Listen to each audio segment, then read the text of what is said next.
Encore un exercice autour des triangles égaux et encore un résultat que j'aime beaucoup parce qu'il est très surprenant.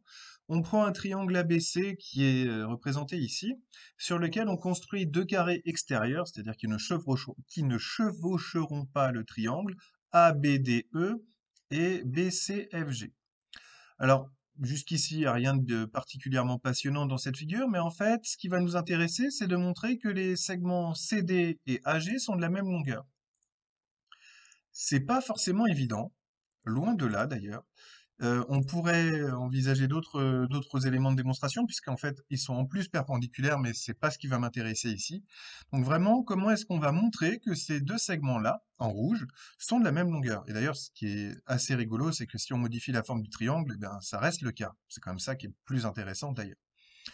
Alors, comment cela fonctionne-t-il? Eh bien, comme je l'ai spoilé il y a 2 secondes, on va passer par les triangles, encore une fois les triangles égaux.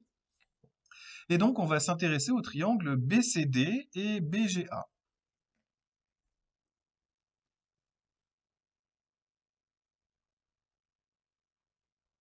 Pour cela, on va montrer que les triangles BGA et BCD sont égaux.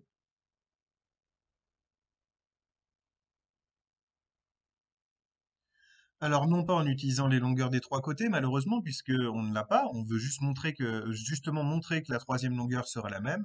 Donc, en utilisant la deuxième propriété du cours pour le moment, c'est-à-dire la propriété côté, angle, côté. Alors, bien, il va falloir travailler sur les côtés de ces deux triangles. Le côté BG ici et le côté BC qui est là sont de la même longueur. Pourquoi? Tout simplement parce que BCFG est un carré.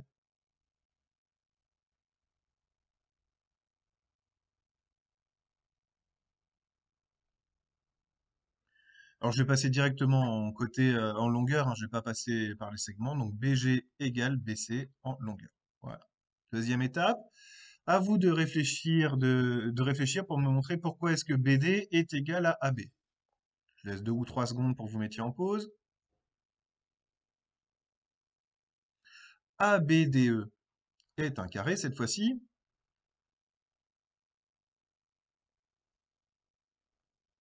Donc, cela signifie que la longueur AB va être égale à la longueur BD.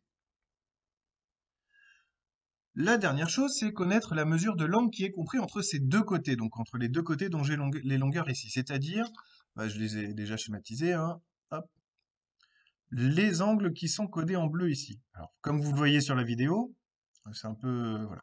Vous constatez déjà qu'ils sont de la même mesure, au moins à 2 décimales près, d'après GeoGebra. Mais c'est pas une preuve. La vidéo le montre, mais c'est pas une preuve.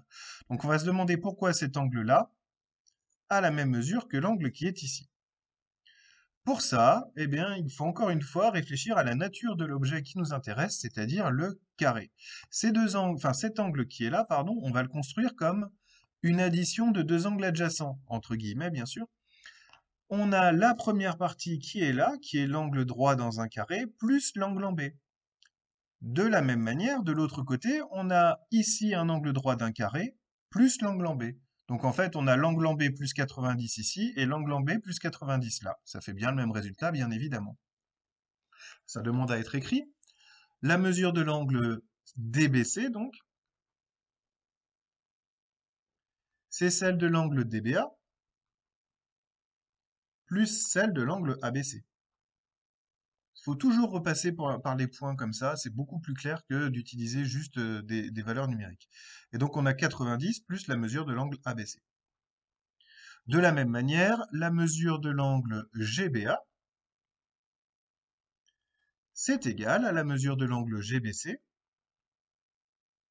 dans le petit carré qui est là, plus la mesure de l'angle CBA qui est ici. Donc ça fait 90 degrés plus CBA. Alors on a 90 et 90, et ça je rappelle que la mesure de l'angle ne change pas en collège suivant le côté duquel on arrive en fait. Donc là, eh bien évidemment, ce résultat est le même. On peut donc en conclure que il y a égalité entre DBC et GBA, en tout cas entre les mesures.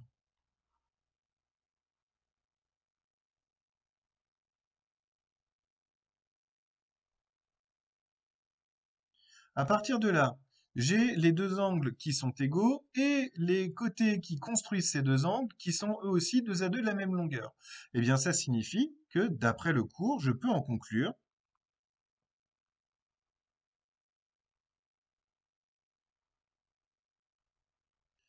que les triangles BGA et BCD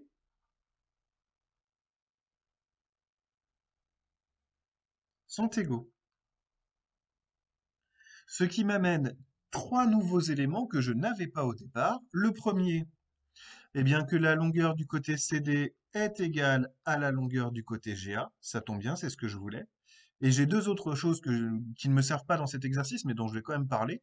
L'angle en D, ici, il n'y a pas d'ambiguïté, donc je vais juste mettre l'angle en D. C'est la même mesure que l'angle en A. Et dans le deuxième triangle, enfin dans le triangle qui est ici, l'angle en C, c'est la même mesure que l'angle en G. Ces deux résultats-là ne me servent pas pour l'exercice. C'est celui-là que je voulais. Mais ça, c'était quelque chose que je n'avais pas au départ, et donc ça me donne le fait que ces deux côtés qui sont en rouge sont de la même longueur. Et ce, quelle que soit la configuration de départ, du moment que je respecte ce que j'ai donné, à savoir mettre les carrés à l'extérieur. Ça n'a pas grande importance, hein, mais en fait, je préfère le faire comme ça, c'est plus facile à voir pour vous. Pour vous donner un c'est pas un argument, mais pour vous en convaincre, vous voyez ici 12,15 et 12,15, donc c'est les longueurs arrondies hein, probablement par GeoGebra. Et si je déplace les sommets du triangle, les valeurs vont changer, mais elles vont changer toutes les deux de la même manière. Donc vous voyez, 16,09, 16,09, 12,97, 12,97, etc. On peut même essayer de le faire en rompant ce que j'ai dit. Donc là, on est carrément extérieur et on est encore dans une situation comme celle-ci. Si je mets les carrés intérieurs, ça marche encore apparemment, mais j'ai pas envie de m'embêter à montrer cette démonstration-là, puisque pour la perpendicularité, c'est plus compliqué. Donc c'est un petit côté magique, c'est-à-dire que si vous construisez cette figure-là, vous n'avez pas le choix. Vous n'avez pas le choix, il va toujours se produire la même chose. Les deux segments qui sont là seront de la même longueur. Voilà pour cet exercice que je trouve particulièrement rigolo. Bonne fin de journée à vous. Au revoir.